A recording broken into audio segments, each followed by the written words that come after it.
साहित्य लहर में आपका स्वागत है। आज आप सुनेंगे मालती जोशी जी की लोकप्रिय कहानी कैलकुलेशन। आइए कहानी सुनते हैं। 8:30 बजने को थे और पिंकी का अब तक पता नहीं था। मेरी चिंताओं का ग्राफ बढ़ने लगा था। सर्दियों में अंधेरा वैसे ही जल्दी घिर आता है और शहर में रोज होने वाली घटनाएं मन को डरा देती है। बच्चों को हमारी परेशानी का कोई एहसास नहीं होता, बल्कि मैं फोन भी करती हूँ तो वह नाराज हो जाती है। कहती है और किसी के घर से फोन नहीं आता, बस मेरा ही घनघनाता रहता है। इतना एम्बैरेसिंग लगता है। अब भला इसमें एम्बैरेसिंग होने जैसा क्या है? तुम्हारे दोस्तों के घर वाले लापरवाह है तो मैं क्या करूं? मैं तो उतनी बेफिक्र नहीं हो सकती ना। ये घर पर होते हैं तो हर 5 मिनट पर मुझे कूल डाउन की सलाह देते हैं, पर आज ये भी टूर पर हैं। सारा टेंशन मुझे अकेले ही झेलना है। जब घर में बैठना असंभव हो गया तो मैं शॉल ओढ़कर गेट पर जाकर खड़ी हो गई। बिटिया की राह देखी जा रही है? अंधेरे में एक प्रश्न उछला। मैं बुरी तरह चौंक गई। देखा, बगल वाली अम्मा जी शॉल लपेटे कुर्सी पर विराजमान है।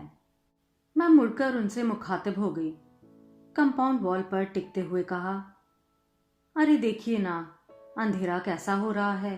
इतनी रात अकेले आती है तो चिंता होने लगती है।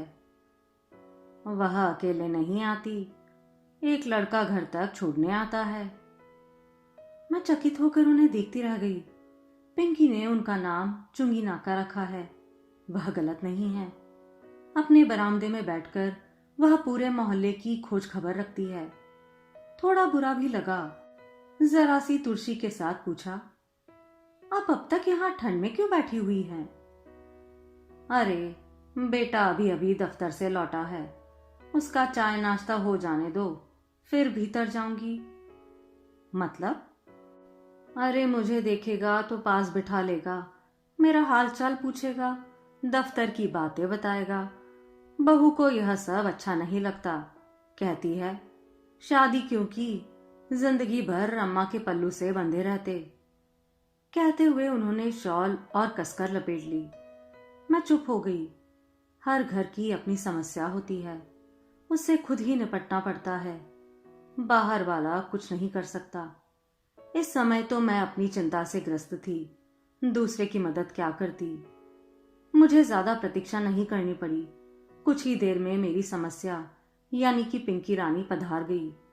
साथ में वह लड़का भी था। पिंकी बाहर से ही चिल्लाई, मम्मा ठंडी में क्या कर रही हो? अब उस लड़के ने मुझे देखा। नमस्ते आंटी। नमस्ते बेटा, आओ भीतर आओ, गर्मा गर्म कॉफी पिलाती हूं। स्कूटर बाहर खड़ा करके वह निसंकोच भीतर चला आया। रोज तो बाहर से ही चले जाते हो, आज पकड़ाई में आए हो। प्रियंका ने कभी बुलाया ही नहीं, मैं तो रोज आ जाऊंगा। मैंने फटाफट कॉफी बनाई, सूखे नाश्ते के साथ सर्व की और कॉफी पीते हुए उससे ढेर सारी बातें पूछ डाली। जब वह चला गया तो मैंने जैसे अपने से कहा, लड़का अच्छा है। कहीं तुम इसके साथ मेरा गठबंधन करने की तो नहीं सोच रही हो? एक ही बैठक में उसके पूरे खानदान की सारी हिस्ट्री ज्योग्राफी पता कर ली, इसलिए पूछ रही हूं। हर्ष क्या है? No mummy, he is just a friend. Coaching तक लाने ले जाने के लिए ठीक है, पर शादी के कतई लायक नहीं है। इतने मीडियोकर पर्सन से शादी की बात तो मैं सोच भी नहीं सकती। कैट की तैयारी कर रहा है, सो क्या ऐसे ही? पता है मम्मी, यह उसका तीसरा अटेम्प्ट है। तो तुम कौन सा पहली बार में ही निकल जाओगी? तुमसे तो बात करना ही बेकार है, उसने तुनक कर कहा और कपड़े बदलने चली गई। इन लड़कियों को समझना सचमुच बहुत मुश्किल है। पिछले साल तक सुनील नाम के एक लड़के से अच्छी खासी दोस्ती थी। दोनों ने टेबल टेनिस में कॉलेज को कई बार रिप्रेजेंट किया था। फिर एकाएक उसका आना बंद हो गया। मैंने पिंकी से पूछा तो बोली, जनाब खेल खेल में लाइफ पार्टनर बनाने के सपने देखने लगे। How rubbish. एक लड़का था रजत, 2-3 नाटकों में दोनों ने साथ में काम किया था। लड़का सुंदर था, संपन्न भी, मुझे तो सुशील भी लगता था। पर पिंकी बोली, मम्मी, उसे ऑफ स्टेज देखोगी ना तो तुम्हारी मतली आ जाएगी। फिर उसके साथ काम क्यों करती हो? Because he is a fine actor. कल को बॉलीवुड में जाकर बड़ा स्टार बन गया तो?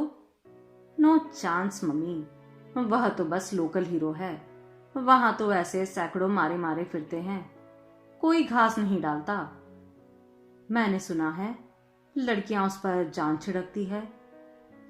लड़कियां परले दर्जे की बेवकूफ होती हैं, तभी तो ऐसे लोगों की बन जाती हैं। कई बार मेरा पूछने का मन होता है कि लाडो, तेरी नजर में कोई मिस्टर परफेक्ट है भी? उस दिन कॉलेज से लौटते ही बोली, मम्मी थोड़ा विटामिन एम स्पेयर करो, पार्लर जाना है। क्यों, कॉलेज में फंक्शन है कोई? फंक्शन तो है पर कॉलेज में नहीं है, बर्थडे पार्टी में जाना है। Kartik is throwing a party. Kartik इतने दिनों कहाँ था? यही था, पढ़ाई में बिजी था। पीजी कर रहा था ना। एकाएक तुम्हें कैसे याद कर लिया? याद क्यों नहीं करेगा, मैंने उसे भूलने ही कब दिया है। हर साल बर्थडे पर विश करती हूँ, न्यू ईयर पर कार्ड भेजती हूँ। हाँ, पार्टी आज पहली बार दे रहा है। कार्तिक की पार्टी में खूब बन सवर कर गई थी। बार बार पूछ रही थी, मम्मी मैं ठीक लग रही हूं ना? मेकअप बहुत गौड़ी तो नहीं है? साड़ी बहुत जाजी तो नहीं है? वह सचमुच बहुत प्यारी लग रही थी। बाल भी ढंग से संवारे थे, कपड़े भी ढंग से पहने थे। ऐसा नहीं है कि हमेशा की तरह कुछ भी उटपटांग पहन लिया और चल दिए। उसकी सज्जा से ही पता लग रहा था कि वह किसी को इम्प्रेस करने के लिए बेताब है। यह जानकर अच्छा भी लग रहा था। कार्तिक सचमुच अच्छा लड़का था। बहुत अरसे पहले वे लोग हमारे पड़ोसी थे। उसकी बहन कीर्ति पिंकी की क्लास में ही थी।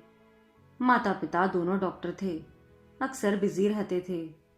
कीर्ति का अधिकांश समय हमारे यहाँ ही गुजरता था। फिर मोहल्ले बदल गए, पर एक ही क्लास में रहने के कारण कीर्ति और पिंकी की दोस्ती बनी रही। हायर सेकेंडरी के बाद वह भी भाई की तरह मेडिकल में चली गई।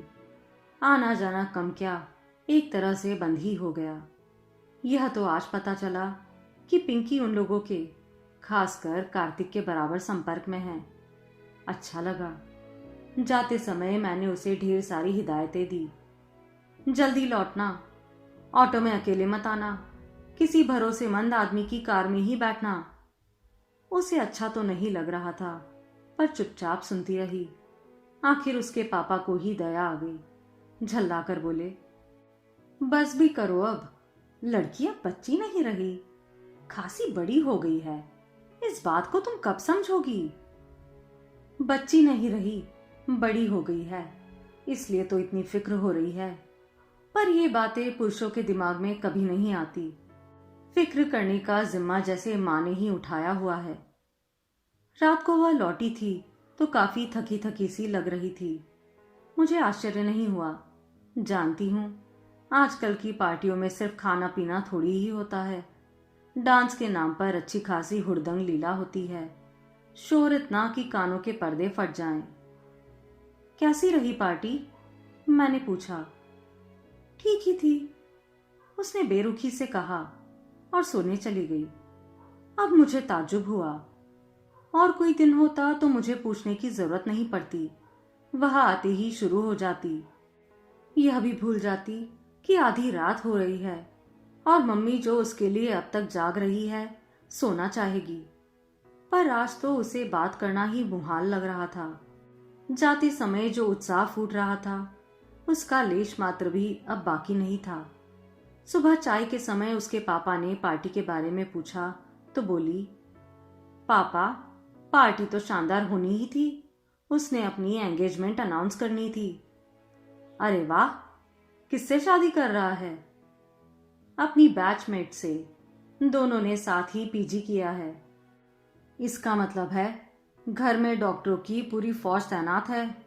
तब तो उनके नर्सिंग होम का भी एक्सटेंशन होगा। बिल्कुल होगा। अब वह केवल मैटरनिटी होम नहीं रहेगा, वहां बड़े से बड़ी सर्जरी होगी। इसलिए तो उस बॉर्डम से शादी कर रहा है। अगर उसे पीजी में एडमिशन नहीं मिला होता तो वह उसे लिफ्ट भी नहीं देता, किसी और को पटा लेता। उसका स्वर अत्यंत कसैला हो गया था।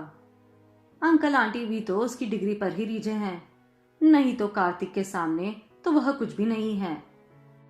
It is a business deal all in all. और फिर उसका स्वर एकदम तरल हो आया। पापा, आजकल लोग नाप तोल कर ही प्यार करने लगे हैं ना? उसके स्वर का गीलापन मुझे भीतर तक भिगो गया।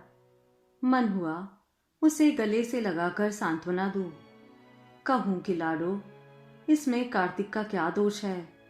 अपना नफा नुकसान देखना तो जमाने का चलन है। तुम भी तो इस इल्जाम से बरी नहीं हो। वैसे भी टूटकर प्रेम करने वाली पीढ़ी अब रही कहां? वे लोग तो कब के इतिहास बन गए। आप सुन रहे थे मालती जोशी जी की कहानी कैलकुलेशन।